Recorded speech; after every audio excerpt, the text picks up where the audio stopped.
Good morning, all of you. I, Professor Bhavik Panchal, welcome you all. Fine. Yesterday we have discussed about international environment. There are number of things we have discussed yesterday. Say, for example, globalizations. And what are the factors that are significant for globalizations and many more. Today we are continuing the topic. And here I am going to share a PPT of international environment that we discussed yesterday. Fine. This is the PPT. Fine. Globalization, MNC and foreign capital and India. We have discussed a few examples also. Fine. These are the introduction part of globalization. We have discussed the factors that make globalization significant. What are the various factors? Because of them, globalization spread rapidly across the globe. Fine. So these are the various factors. Fine. We have discussed approximately 10 factors. Fine. We have take a glimpse.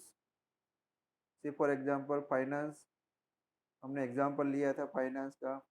Political rivalries and cultural diversity का भी हमने example लिया था. Political rivalries का मतलब what it means कि मान लो कि कोई दो कंट्री के बीच में पॉलिटिकल राइवलरीज है.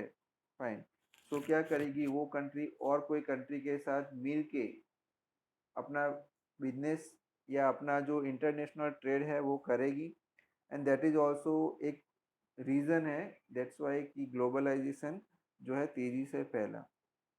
कल्चरल डाइवर्सिटी इट मीन्स कि हर एक कंट्री का अपना कल्चर होता है, अपना एक वी कैन से कि अपना एक जियोग्राफिकल रिचनेस होती है. फाइन. जैसे कि अफ्रीका है तो अफ्रीका में नेचुरल प्रोडक्ट्स बहुत है. जैसे कि काजू है तो काजू का अफ्रीका में रॉ जो है काजू वो बहुत ही ज़्यादा मिलते हैं. तो वहाँ की नेचुरल ऐसी चीज़ें हैं जो हेल्प करता है तो वो और कोई कंट्री में बेचते हैं और कोई कंट्री की ज़रूरत की चीज़ें जो है यहाँ पे आती है. That is called cultural diversity. Culture की बात करें तो हर एक कल्चर जैसे कि इंडिया है तो इंडिया में there are number of festivals are there और हर एक फेस्टिवल्स के अपने जो है उसके रीति रिवाज है. तो वो हर एक कल्चरल डाइवर्सिटी और उसको फीडअप करने के लिए भी जो ये है ग्लोबलाइजेशन इम्पोर्टेंट है. इंटरनेशनल ट्रेड होता है. फाइन. आगे बढ़ते हैं.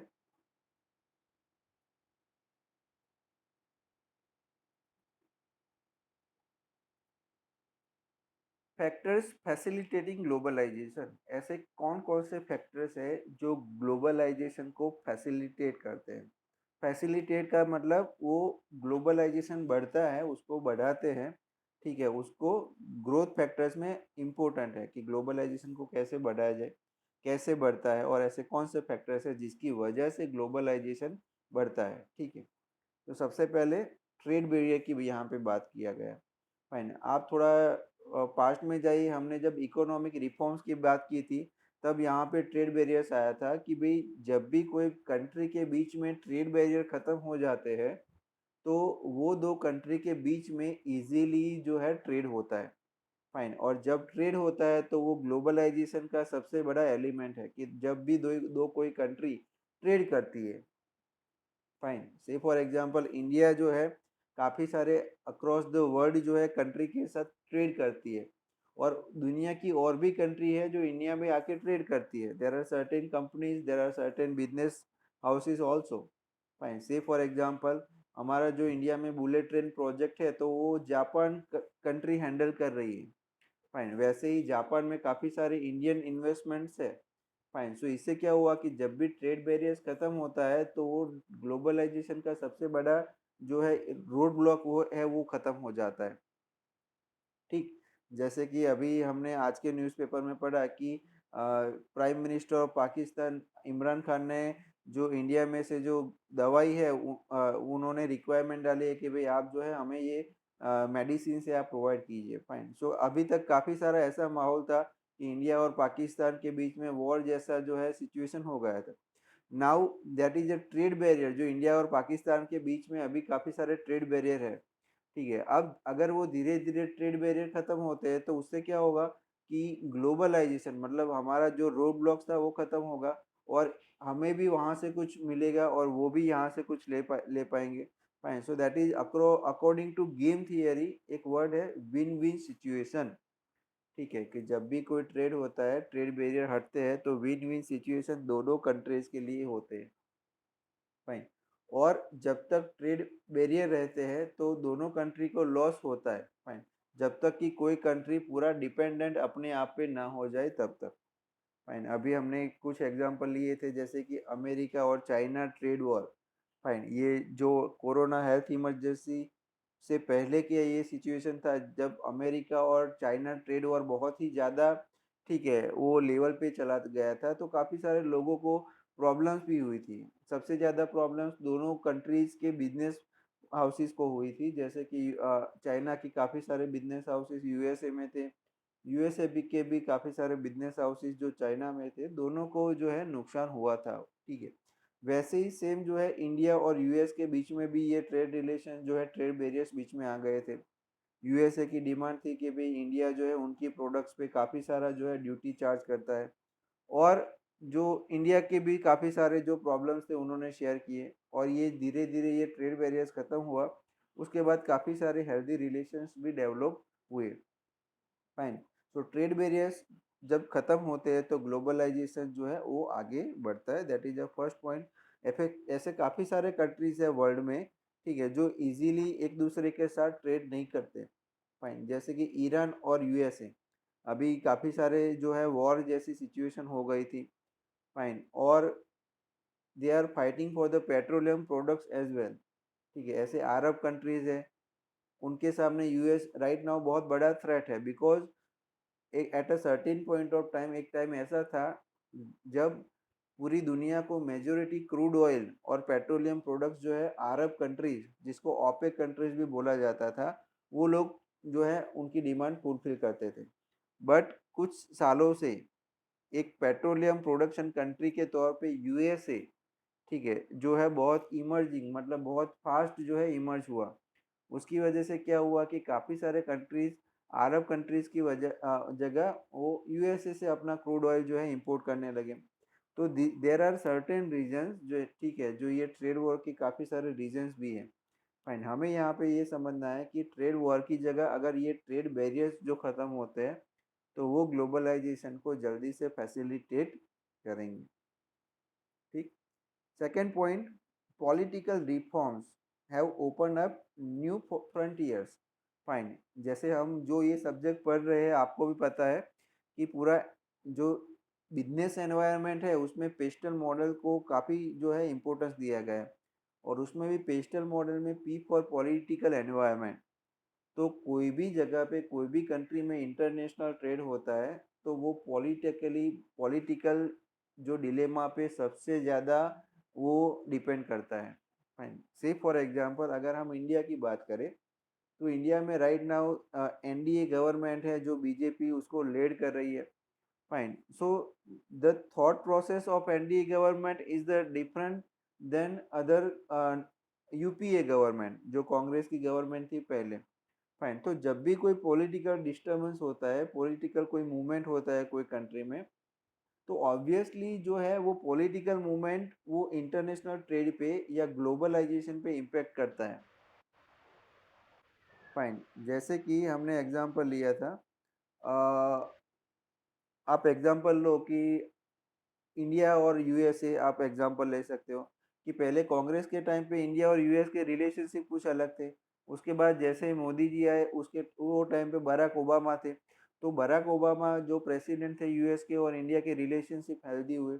उसके बाद फिर से वहाँ पे इलेक्शन हुए, वहाँ के प्रेसिडेंट चेंज हुए, डोनाल्ड ट्रंप आए।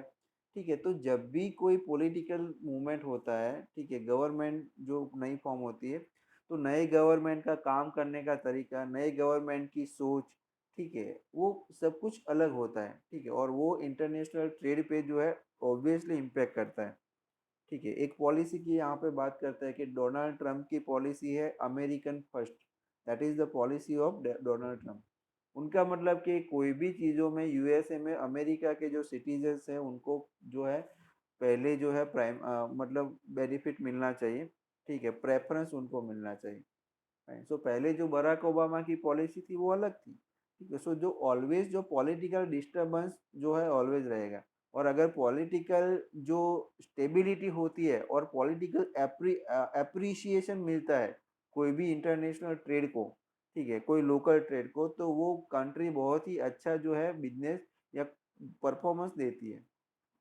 सेम वे अगर हम चाइना का ये पॉलिटिकल एग्जांपल देखें तो चाइना में काफ़ी सालों से जो है वो वहाँ की गवर्नमेंट स्टेबल है और वहाँ के इतने ज़्यादा पॉलिटिकल मूवमेंट होते नहीं हैं।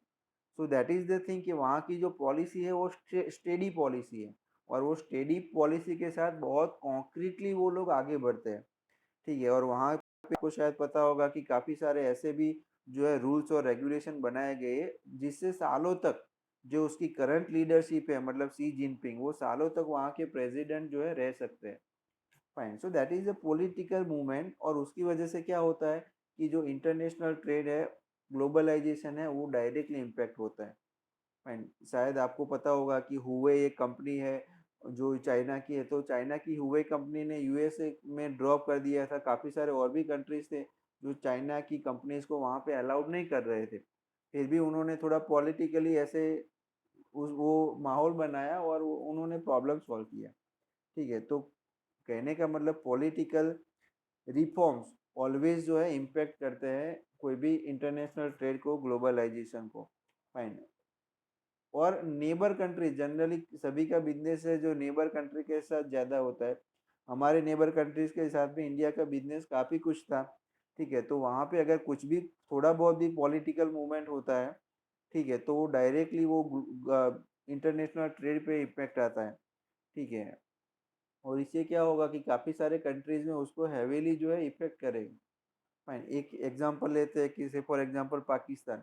तो वहाँ के काफ़ी कुछ पॉलिटिकल मूवमेंट होने की वजह से इंडिया और पाकिस्तान का जो इंटरनेशनल ट्रेड है वो काफ़ी कुछ रुका हुआ है। इसकी वजह से क्या हुआ कि इंडिया जो है अपने दम पे काफ़ी कुछ डिपेंडेंट है अपने आप पे। फाइन, बट पाकिस्तान में ऐसे काफ़ी सारे कमोडिटीज़ है जो प्योरली इंडिया से जाते हैं। फाइन, इससे क्या हुआ कि वहाँ की वो कमोडिटी के प्राइस जो है सबसे ऊपर चले गए, तो वहाँ का जो बजट है वो बजट पूरा डिस्टर्ब हो गया। फाइन, सो कहने का मतलब कि पॉलिटिकल राइट नाउ पॉलिटिकल एक ऐसी फोर्स है, फाइन, जो इकोनॉमी को या ग्लोबली जो पूरा इकोनॉमी है उसको इम्पैक्ट कर सकता है।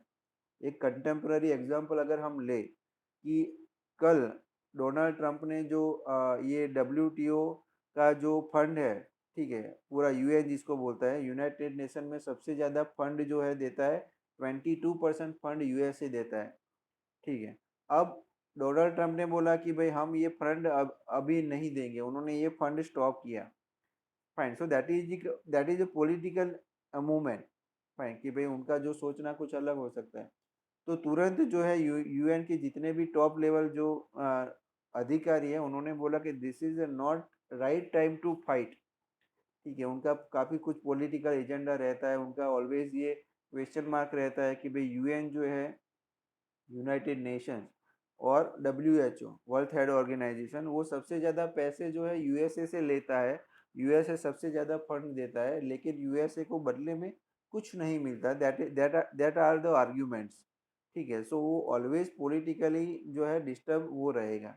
फाइन, तो अगर कोई भी कंट्री पॉलिटिकली साउंड है, पॉलिटिकली स्टेबल है, तो वो कंट्री का जो है इंटरनेशनल ट्रेड वो भी अच्छा होगा, वो इंटरनल डेवलपमेंट भी अच्छा होगा।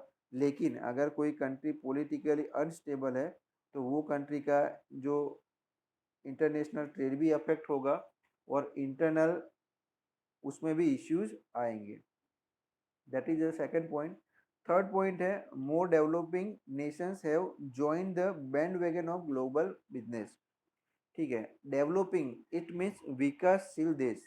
फाइन, हमारे यहाँ पे कंट्री को अलग अलग जो है वो सेगमेंट किए हुए हैं। फाइन, कि एक तो डेवलप्ड कंट्री जो विकसित देश है, दूसरे है विकासशील देश, और third one is under developed country. Fine, अभी क्या हुआ कि अभी का जो एरा है वो डेवलपिंग कंट्रीज का एरा है। ऐसे काफ़ी सारे इमर्जिंग कंट्रीज है डेवलपिंग कंट्रीज है वो डे बाय डे इतने आगे आते हैं, अपने बाउंड्रीज को स्ट्रेच कर रहे हैं और ग्लोबलाइजेशन में एक्टिवली पार्टिसिपेट कर रहे हैं, इंटरनेशनल ट्रेड कर रहे हैं। ठीक है, जैसे कोरिया और ऐसे बहुत सारे ऐसे छोटे छोटी कंट्रीज है। ठीक है, इजराइल और ऐसे बहुत ही टेक्नोलॉजिकल एडवांस कंट्रीज जो आके अपना बिजनेस कर रहे हैं। ठीक है, जैसे कि अगर हमने इजराइल का नाम दिया, तो इजराइल अगर आपको शायद पता होगा कि अभी जो है टेक्नोलॉजिकली बहुत ही आगे है। उसकी इजराइल की आर्मी बहुत ही एडवांस टेक्नोलॉजी, ठीक है, वो प्रोड्यूस करती है। और इजराइल जो है पूरे वर्ल्ड में काफ़ी सारे आर्म्स एंड एम्यूनरेशन, शस्त्र जो है वो सेल करता है और उससे भी काफ़ी कुछ जो है पैसे कमाता है। फाइन, सो कहने का मतलब ये है कि राइट नाउ डेवलपिंग कंट्रीज भी समझती है कि अगर हमें कंट्री को आगे बढ़ाना है तो क्या करना पड़ेगा। एक ही हमारे पास ऑप्शन है, फाइन, कि ट्रेड करना पड़ेगा। War is not the solution.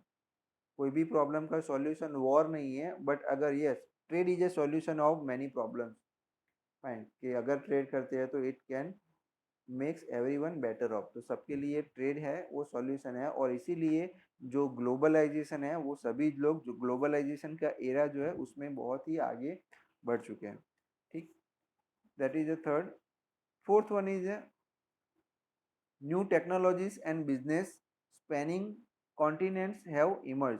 ठीक है, नई टेक्नोलॉजी और बिजनेसेस, ठीक है, जो बढ़ रहे हैं, उन्होंने अपना दायरा बढ़ाया, अपने विंग्स को स्प्रेड किया।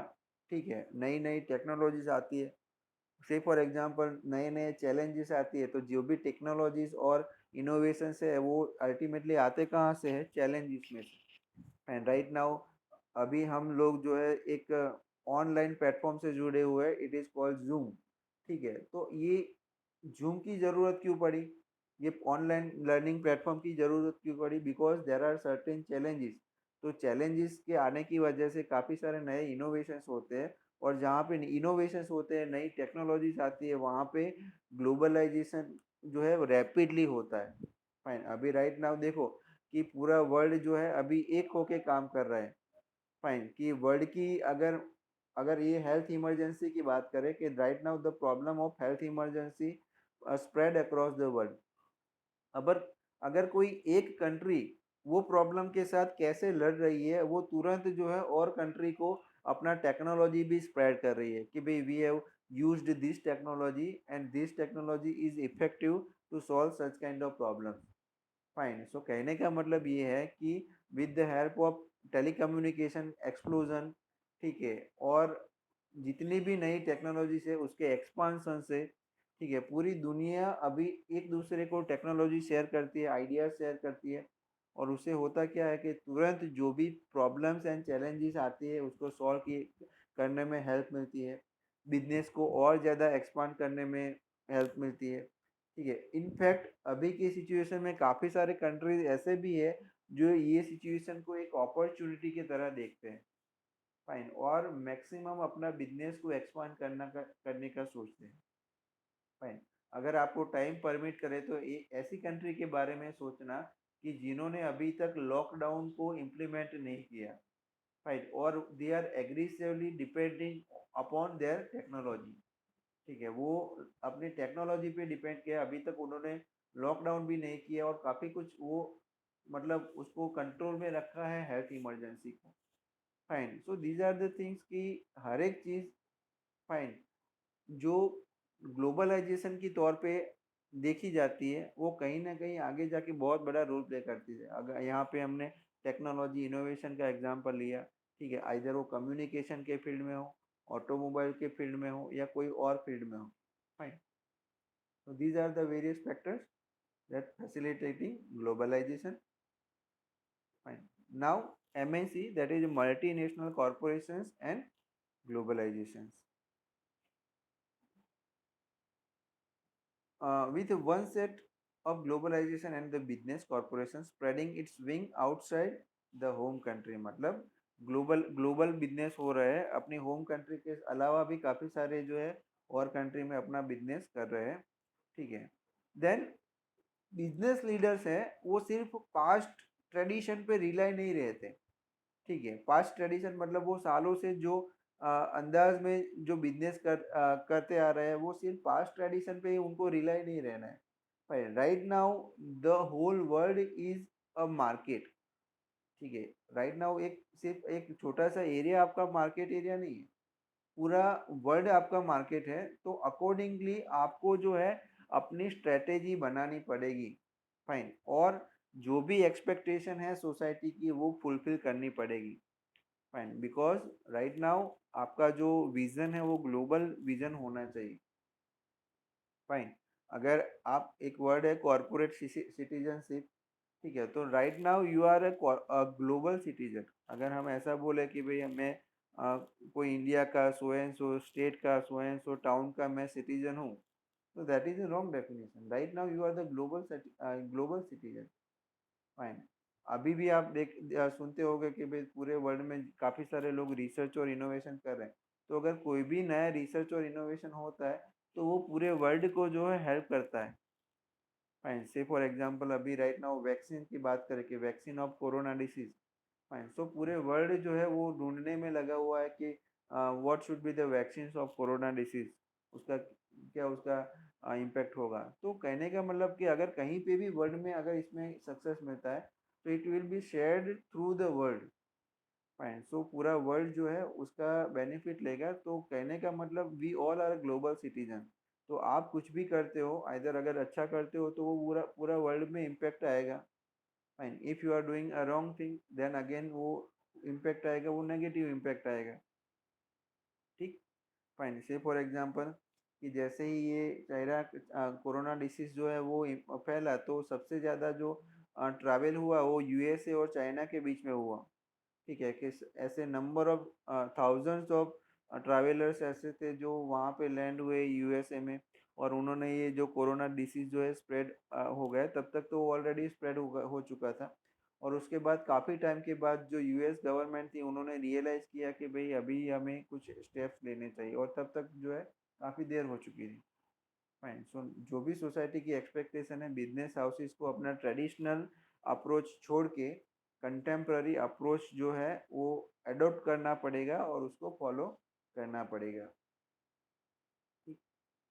देन कॉरपोरेशन जो है उसको अपना एरिया बढ़ाना पड़ेगा। ठीक है, wide and products goods and offer services for global market and population.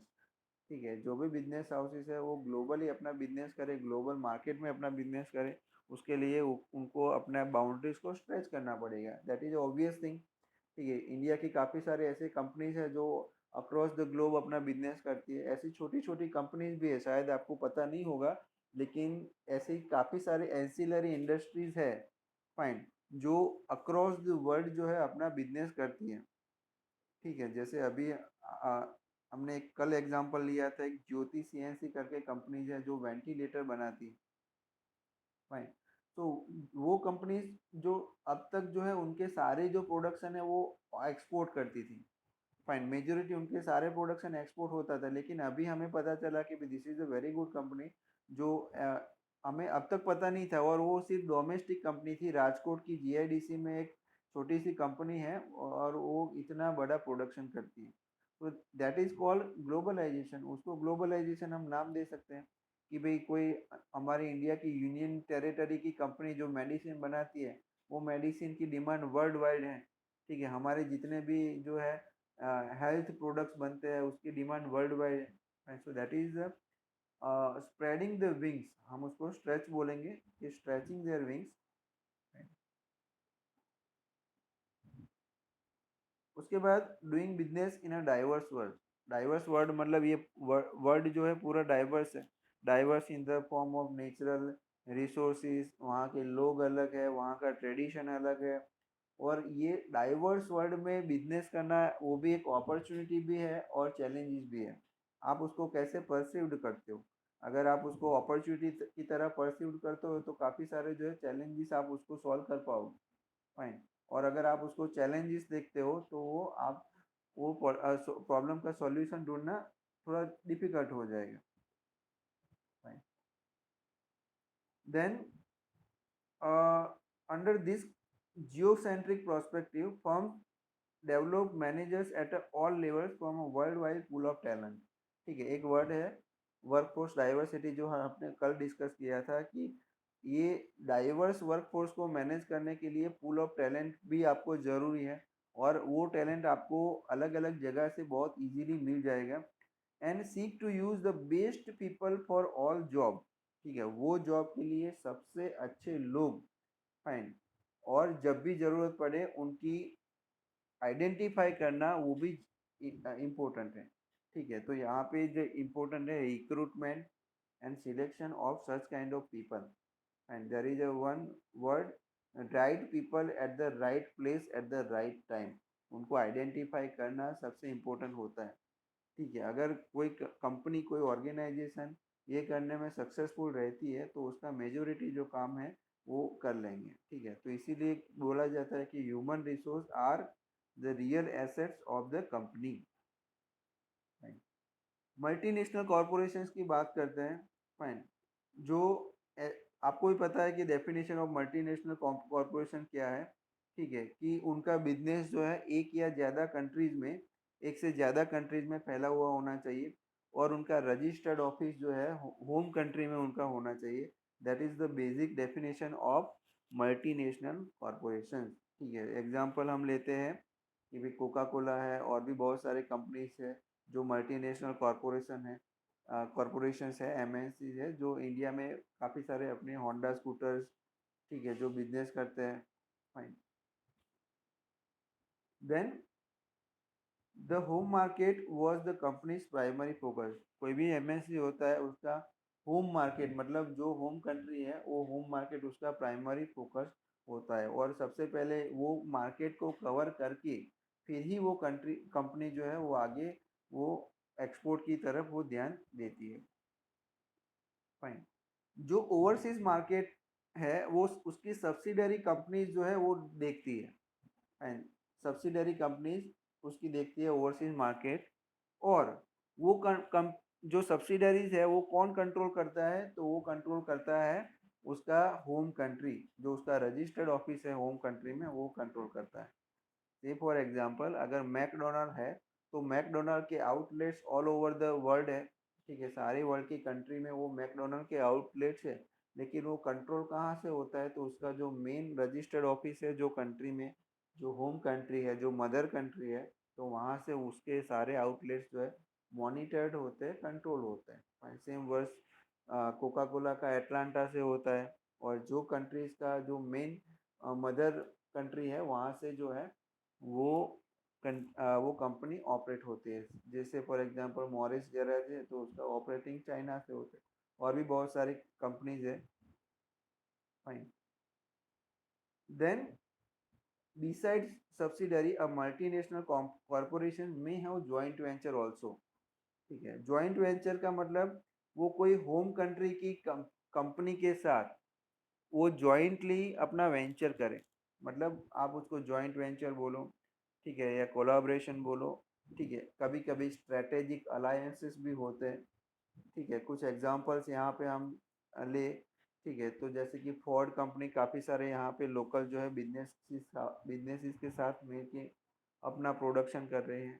Fine, Maruti ने सुजुकी कंपनी के साथ जॉइंट वेंचर किया, टाटा स्काई, और भी बहुत सारे ऐसे नंबर ऑफ कंपनीज है जो जॉइंटली कोई लोकल कंपनी के साथ मिलके अपना बिजनेस चलाती है। ठीक है, से फॉर एग्जांपल फ्लिपकार्ट और वॉलमार्ट का हम एग्जांपल लेके, वॉलमार्ट में ने इनिशियली फ्लिपकार्ट के साथ जॉइंट वेंचर किया। ठीक है, मेजोरिटी शेयर परचेज किए।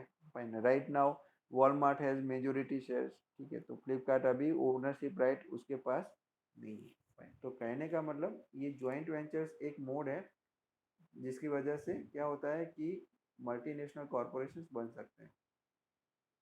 Fine, it is requested to all students please अपनी क्रिएटिविटी आप अपने तक सीमित रखिए। फाइन, स्क्रीन पे कुछ भी ड्रॉ मत कीजिए। Fine, I can identify the students who are doing this activity. Make sure आप ये एक्टिविटी अपने तक सीमित रखें। This is a strict warning to दो स्टूडेंट्स। फाइन, और अपना ऑडियो म्यूट रखिए। Then issues relating to MNC. MNC के रिलेटेड कौन कौन से इश्यूज है, fine, where there is a opportunity, there is also, there are some challenges, there are some problems, there are some road block, तो वो भी always होने वाला है। तो सबसे पहला इश्यूज है adapting the trends and events of the host country. ठीक है, अभी आप कोई भी कंट्री में, होस्ट कंट्री में आप अपना बिजनेस करते हो, ठीक है। So there are three types of country, मैं आपको बता देता हूँ। एक तो होम कंट्री, जहाँ पे एमएनसी जो है वहाँ पे जिसका जन्म हुआ, जिसका बर्थ हुआ, it is called home country. जहाँ पे एमएनसी अपना बिजनेस करती है, फाइन, कोई और कंट्री में जहाँ पे अपना बिजनेस करती है, उसको बोला जाएगा होस्ट कंट्री। और ये दो कंट्री के अलावा जितनी भी कंट्रीज है उसको third country nation, third country बोला जाएगा। ठीक है, तो सबसे पहले जो एमएनसी कोई और कंट्री में जाके बिजनेस करती है, तो होस्ट कंट्री का कल्चर अलग हो सकता है, उसका डाइवर्सिफाइड हो सकता है, उसके ट्रेडिशन अलग हो सकते हैं, उसका बिजनेस करने का तरीका अलग हो सकता है, लोग अलग हो सकते हैं। तो सबसे पहले उसको वो अडेप्ट करना पड़ेगा। फाइन, अगर वो कंपनी वो कल्चर को, वो लोगों को, वो ट्रेडिशन को अडॉप्ट नहीं करेगी, तो वहाँ पे वो सक्सेड नहीं हो पाएगी। फाइन, हमने पहले भी ये मैकडोनल्ड का एग्जांपल भी लिया हुआ है कि वो अपने प्रोडक्ट्स में जो है इंडिया में आके वो अपना जो गाय का मांस यूज़ करते थे, अब यहाँ के ट्रेडिशन के अलग था, तो वो लोग सक्सेड नहीं हो पाए। उसके बाद उन्होंने आइडेंटिफाई किया कि भाई हर एक कंट्री का जो है कल्चर अलग होता है, उसका ट्रेडिशन अलग होता है। फाइन, जैसे कि काफ़ी सारे इस्लामिक कंट्री है, वहाँ का कल्चर है कि वहाँ पे काफ़ी सारे वाइन, अल्कोहलिक जो ड्रिंक्स है वो अलाउड नहीं है। ठीक है, सो वहाँ का ट्रेडिशन है, वहाँ का कल्चर है। तो जितने भी कंपनीज है उसको वो ध्यान में रखना पड़ेगा और वो फॉलो करना पड़ेगा। फाइन, तो अभी वो वहाँ पे सक्सेस हो पाएंगे। अगर ये फॉलो नहीं करते तो वहाँ पे वो सक्सेस नहीं हो पाएंगे। इंडिया में भी काफ़ी सारी ऐसे फॉरेन जो कंट्रीज आती है, तो उसको भी रिस्पेक्ट करना पड़ेगा इंडियन कल्चर को। एक एग्जांपल लेते हैं कि से for example right now e commerce और ट्रेडिशनल कॉमर्स के बीच में अभी काफ़ी सारा जो है वो ऐसा, हम जिसको बोले कि भाई ऐसे कॉन्फ्लिक्ट चलते हैं। काफ़ी सारे लोग सपोर्ट करते हैं कि ई कॉमर्स अच्छा है, काफ़ी सारे लोग जो है सपोर्ट करते हैं कि हमारा ट्रेडिशनल कॉमर्स अच्छा है। सबके अपने अपने बेनिफिट्स और डिसएडवांटेज है। फाइन, तो एक अमेजोन की बात करते हैं कि अमेजोन जो है पूरे वर्ल्ड में अपना बिजनेस करते हैं। कुछ टाइम पहले अमेजोन के सीईओ इंडिया आए थे। उन्होंने ये आइडेंटिफाई किया कि इंडिया एक ऐसी कंट्री है जहाँ पे जो सबसे लास्ट का जो इंसान है वो जो छोटे दुकानदार है, ट्रेडिशनल बिजनेस से जुड़ा हुआ है, ट्रेडिशनल मार्केट से जुड़ा हुआ है, उसका एक अपना सेंटीमेंट्स है। Fine, no doubt e commerce market ने काफ़ी हद तक जो है कवर किया है, लेकिन अभी तक वो, जब तक वो इंडिया के ट्रेडिशन को, इंडिया के छोटे लोगों को अगर एक्सेप्ट नहीं करेगा, तब तक वो पूरे इंडिया में वो अपना बिजनेस, ठीक है, अपना ऑब्जेक्टिव वो फुलफिल नहीं कर पाएगी। तो ये सिचुएशन जेफ बेजोस ने आइडेंटिफाई किया कि अगर इंडिया में 100% अपना जो है स्ट्रेच करना है अपने आप को, तो वहाँ पे जो छोटे दुकानदार है, बिजनेसमैन है, किराना के जो है किराना शॉप है, छोटे दुकानदार, उन तक पहुँचना पड़ेगा, उनको इंक्लूड करना पड़ेगा, उनको मेन स्ट्रीम में लाना पड़ेगा। ठीक है, तो उसीलिए उन्होंने काफ़ी कुछ अपने पॉलिसीज भी चेंज की, पॉलिसी बनाई। फाइन, और इससे क्या हुआ कि वो जो है वो काफ़ी सारे छोटे लोगों को इंक्लूड करने में वो सक्सेस रहा। ठीक है, अप्रोक्सीमेटली ऐसा उन्होंने जैसे बताया कि 71,000 करोड़ रुपीस जो उन्होंने, जो छोटे ऐसे किराना स्टोर है उनको मेन स्ट्रीम में लाने के लिए, उनको सप्लाई चेन मैनेजमेंट का हिस्सा बनाने के लिए उनको जो है इंक्लूड किए, उन्होंने पैसे अलोकेट किए। That is the biggest advantage we can say. Fine, और हम बात करें कि और भी काफ़ी सारे कंपनीज हैं, फाइन, जो इसको फॉलो कर रहे हैं। जैसे कि इंडिया का जो जियो मार्ट है वो पूरे वर्ल्ड में भी अभी जो है वो ऐसा अपॉर्चुनिटी देखता है कि पूरे वर्ल्ड में जो है वो अपना बिजनेस को एक्सपांशन करे।